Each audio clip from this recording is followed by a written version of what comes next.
너 심각하다. 기억력 문제가.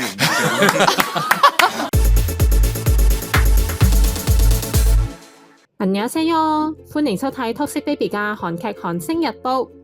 到底咩事 IU 咁激動，話朴寶劍冇記性呢？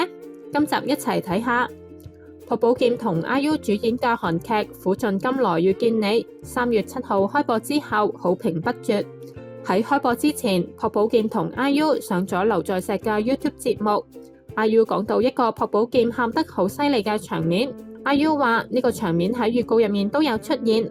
Toxic Baby 估計就係 IU 喺花海道同朴寶劍分手嗰一幕。오빠가 없어야 내가 살아. IU 話拍呢場戲係好辛苦㗎，但係朴寶劍拍完之後唔單止冇要求休息，仲同導演講對唔住，話自己做得唔夠好。 보검 씨가 굉장히 어려운 씬이 하나가 끝났어요.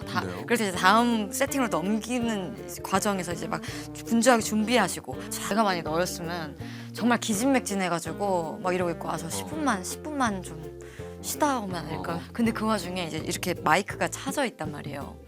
거기에서 감독님 제가 좀 더 잘할 수 있었는데 죄송합니다. 不過搞笑嘅係朴寶劍竟然諗唔起係邊個場面，所以 IU 就話佢冇記性啦。 더 잘할 수 있었는데 죄송합니다.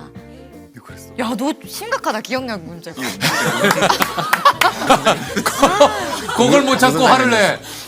관식이 계속 문대는 씬 있잖아. 그래서 눈물 연기 한 번만 해도 진 빠지는데 그러니까. 보검 씨가 그걸 정말 테이크를 많이 갔었어. 기억나죠? 네. 아, 그러고 나서 이제 너무 많이 울었으니까 기진맥진 할 법도 한데 감독님 이렇게 하는 거를 저만 봤거든요. 네네네. 나 같으면 한마디 했을 감독님. 너무 하신 거예요. 진짜 이제 침도 안 나와요. 그만큼 많이 울었어요. 朴寶劍真係好搞笑啊！證明喺人哋眼中好深刻嘅事，對佢自己嚟講就係理所當然㗎。想睇更多關於韓劇嘅分享，記得訂閱 Toxic Baby 嘅頻道啦！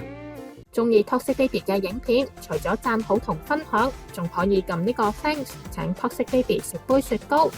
多謝大家嘅支持，下集再見，안녕，拜拜。